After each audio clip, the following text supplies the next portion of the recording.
Regalos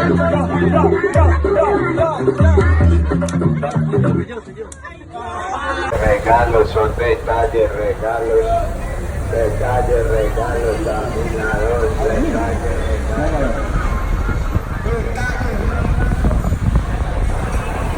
Hey guys, I am here in Colombia, and I wanted to give you guys 10 quick tips that you should take note of when visiting Colombia. Right now, I am in Medellin, Colombia, which has a very high altitude and an excellent climate. Right now is about, 78, 79 degrees. Feels great, no breeze, and the weather's wonderful.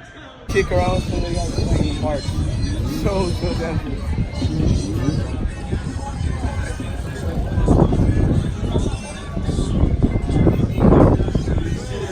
Beware of the taxi drivers, okay? The taxi drivers are like the gateways to the underworld, right? Like, so let's think about this. You first get in a taxi, the first thing they do is they're like, oh, where are you going? All right, so now they know where you're going, they know where they picked you up from. And you're super friendly because you're all excited, you just got to a new place. So you're telling them where you're from, how long you're gonna be there for, why you're there, if you have family here, if this is your first time.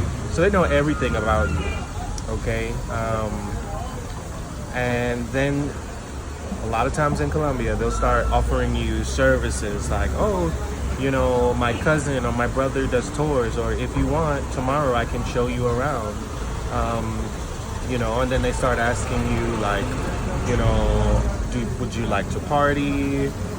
They can pick you up later and take you to the clubs. They can, introduce you to people, whatever it is that you're looking for, drugs, sex, you name it. Like they can introduce you to those things. And if you, and remember, like, when you go somewhere and you don't know anyone, like you might even think, like, let's say you don't even want those things, you just want the tour, right? You don't even know anyone in the city, so you're like, oh yeah, sure, perfect. Like, now I don't have to go look for a tour guide, I just found one. Like, this person's gonna harass you, they know where you live, so it's too late to be like, oh, I changed my mind. They're gonna show up the next day and be like, look, I'm outside waiting for you. You're gonna give them your number, they're gonna call you, be like, I'm outside, they're gonna harass you, and it's just gonna keep getting more and more and more. So my first thing that I suggest is that you leave the taxi drivers out of your business. The easiest way to do this is, as soon as you get in a taxi, if you speak Spanish, obviously you tell them the directions to where you're going, then you throw on your headphones, right? You can do that. Or better yet, use Uber. Uber is so much more trustworthy, and if you use Uber, you don't have to have any conversation, and then you can just play stupid like, I'm sorry, I don't know, I don't speak Spanish, right? I speak English, French, right? Whatever you have to do. So just try that. But yeah, I would recommend just dealing with Uber and keeping people out of your business. It will lead to a much more fun and safe stay.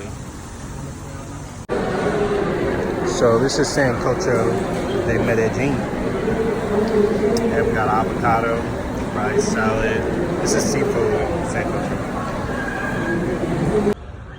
So one thing you should also be aware of is speaking to strangers.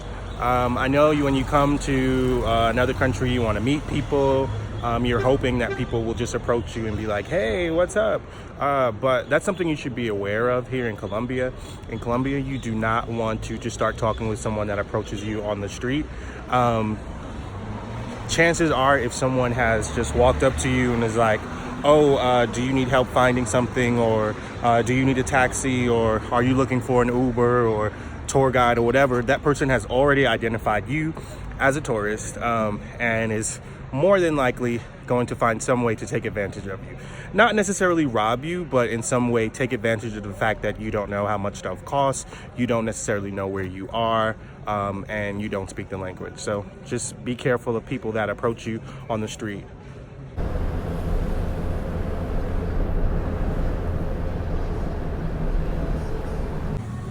So yeah, I'm getting really nervous because this food looks really good and I'm tempted to eat. all of it. I have a sancocho soup. Obviously, I needed my coffee, my cafe negro, or as they say here, tinto. So I got plantains or plátano maduro con arroz with rice and habichuelas or frijoles, a fried egg, and carne asada. So I'm going to enjoy. It looks delicious. So another thing that I would recommend, and I learned not the hard way, but a humbling way, is well, if you're black, you know, in the United States, if I go somewhere I've never been, I'm just like, where are all the black people, you know? And I asked someone who I felt comfortable asking that question to, and they were like, oh, we don't say that. They were like, that's racist. I'm like, really? They're like, yeah, we say afrodescendientes. Oh shit! A pigeon just jumped out of the bushes. But yeah, they say afrodescendientes, which basically means kind of like descendant of Africa, which I guess is kind of like Afro-American, but it's different because afrodescendientes is like implying like we don't have to say that you're not like you're that kind of Colombian. It's just describing like, you know, ethnically or racially what you look like, as opposed to like you are this kind of Colombian. Like they're all Colombian, but these are like, oh, what do you look like? Oh, I think she is afrodescendiente, you know, like that. So makes sense, but yeah, so don't use terms like, oh, yo soy negro, because well, at least from the person that I spoke to, they're not really using that anymore. And they are actually trying to work hard to be like inclusionary and stuff and non-racist.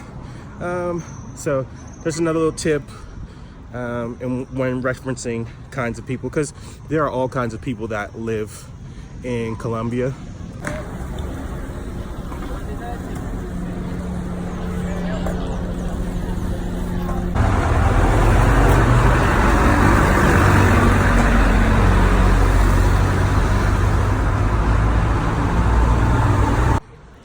Beware of altitude sickness.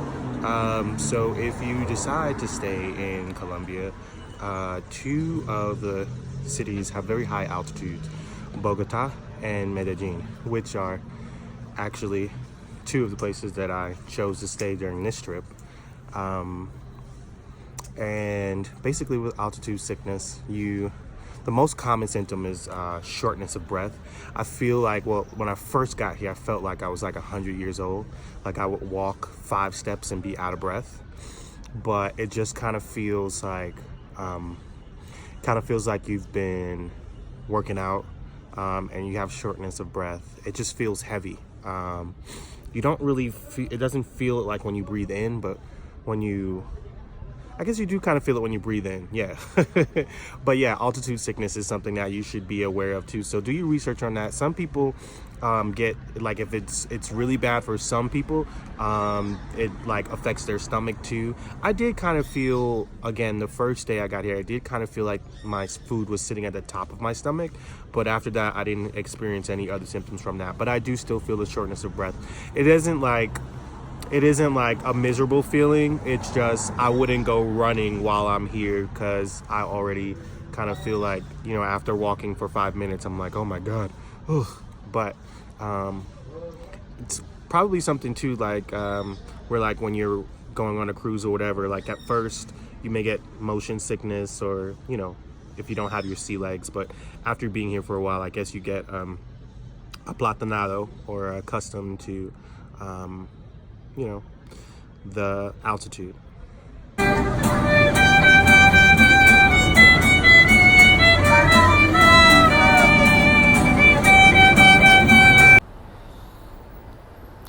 So this is the view from the balcony. But I am cold, so I'm leaving. Yep. This is inside the apartment. So I'm about to have breakfast. Arepas con queso and huevos. Traditional Colombian breakfast. Desayuno sencillo. Desayuno sencillo. And cafe negro, or as they say here, cafe tinto. And yeah, so another tip would be don't look like a tourist. This can be kind of difficult because sometimes even just the quality of your clothes can like alert people like, oh, you're not from here. Like they don't make the clothes like that here. A lot of times what I do, like and this is not just for Colombia, this is with other countries in Latin America as well. What I'll do is I come with basically whatever I come with, and maybe like my socks, my underwear, jeans, and then I just buy my t-shirts here, and I usually only come with one pair of shoes and then maybe my running shoes, and then I'll like buy a pair of loafers or something while I'm here because it's so cheap anyway. And then that way, like in your normal everyday look, you look more like a local. And this is also the main reason for this is so that you are not targeted to be robbed or harassed, or for the schemes of like, oh, let me help you, excuse me, how can I help you today? So yeah, I recommend not looking like a tourist. Here in, well, if you go to Medellin or Bogota, most people just wear like a simple shirt or a polo shirt, probably not even as ornate as mine, but just a simple polo shirt and a pair of blue jeans and some sneakers. That's like the everyday uniform. If it's extra warm, people will wear shorts, but you know, they keep it very simple. In Cartagena, which is more touristy, you don't have to worry about it as much, but if you don't want to look like a tourist in Cartagena, well, number one, avoid tourist areas, but but you can just wear shorts and a t-shirt, and you'll just look pretty normal. But I wouldn't come around like walking around with like flowery dresses and, you know, fitted or snapbacks and just like all this extra stuff. Just, you know, try to look normal.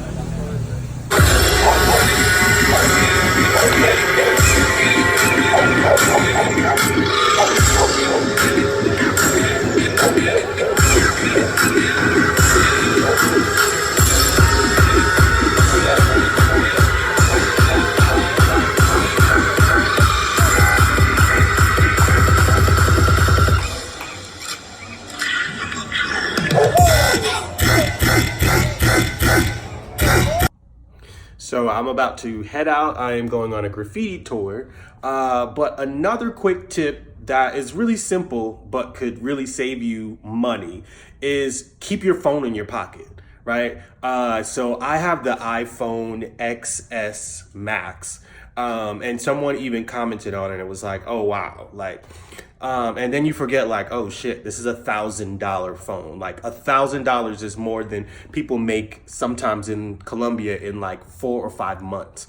So keep it in your pocket. If you're not on it, keep it in your pocket. If you're in a taxi or a car and you got the window open, don't have your phone just sitting on your lap, because what'll happen is if you're in traffic, somebody will just grab it real quick and just take off and start running. Like, so yeah, just try to keep your iPhone in your pocket. You know, don't wear any flashy jewelry, all the stuff that you normally, but we're on our phone so much that we kind of forget that like, oh yeah, this is like a piece of jewelry. Like an iPhone costs $1,000. So just keep it in your pocket. Y 1, 2, 3, 4. Y 1, 2, 3, 4. Y 1, 2, 3, 4. Gira 1, 2, 3 y 1. Patea, 2, patea, 3, patea y posa. Y 1, 2, 3, 4. Con música es esto.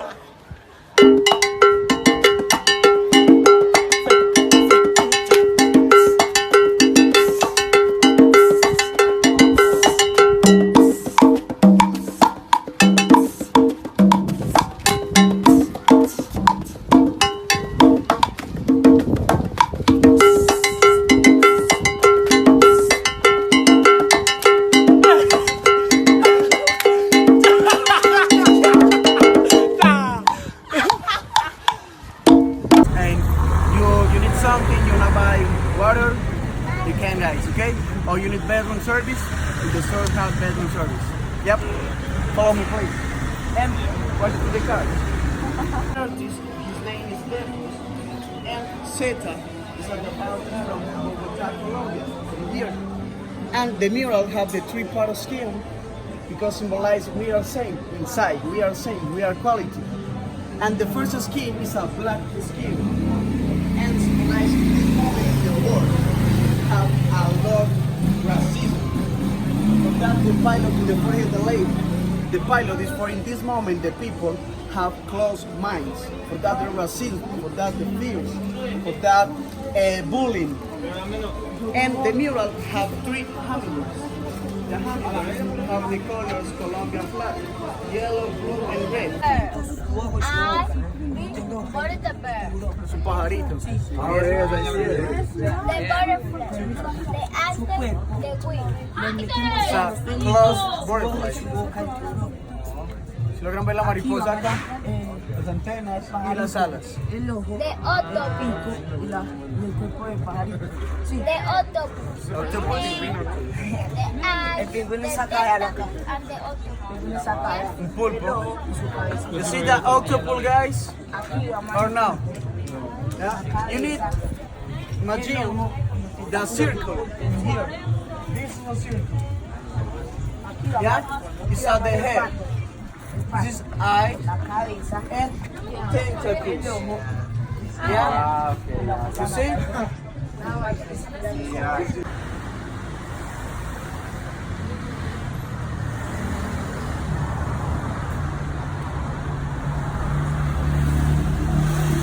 So I am in the Poblado district of Medellin.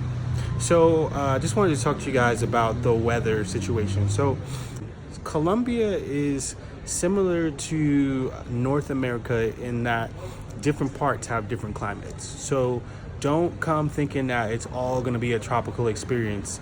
There are places that are actually cold. And this time of the year in Bogota, it's actually pretty chilly. Like today, the high is 61 and the low is like 45. For me, living in Miami, that doesn't really work for me. It doesn't really make me feel warm and fuzzy. So I decided to leave Bogota after the first day and come to Medellin. So tip would be just make sure if you are booking a trip to Bogota, because of the altitude, it tends to be colder. Just check the weather and don't just assume like, oh, it's South America, it's Colombia, like it's gonna be warm. Oh, and just to add, I mean, I did check the weather and I did bring a jacket and I did bring one sweatshirt, but I was still cold, so I left. Racer fears, zero racism in the world, and zero bullying. For that, everybody's saying, yep. So another quick tip, don't just come to Medellin to visit like the Escobar estate or see like the places that the cartel is known for. The city is so beautiful. There's so much to do. It's a great place for to try different foods. It has a wonderful, I think they call it gastronomia, which is just like all the different restaurants and the economy around that. But like, and I'm probably saying it wrong, but don't just come here to like see like, oh, where was Pablo Escobar? Like, I want to see his house. Like, honestly, I'm not even doing that just because, number one, I don't want to glorify or celebrate someone who is responsible for killing so many people. I'm not in the crime world and not interested in being a part of it, so it's nothing that I want to go study. I mean, I'm not gonna lie, I've watched Narcos, I've watched documentaries on him, but I'm good with that. Like, I would never travel to a foreign country to visit the home of like a cartel leader. But yeah, and along with that, so this is like a little bonus. Colombia has changed so much, especially Medellin. Number one, there's like 3 times as many people visiting Colombia in the past 10 years. Like, it went from like 900,000 people a year to now over 3 million people that are visiting the country for tourism, just because of that legacy from before of like, oh, Colombia is not a safe place to visit. I feel very safe here. I don't see the cartel, and to be honest with you, it's like anywhere. Like people sell drugs, people do bad things, but it's not out in the open. You won't experience it unless you go looking for that.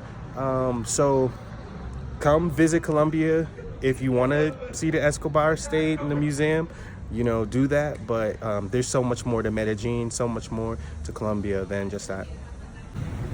So that's about it. I don't even know if I listed 10. I know I talked a lot.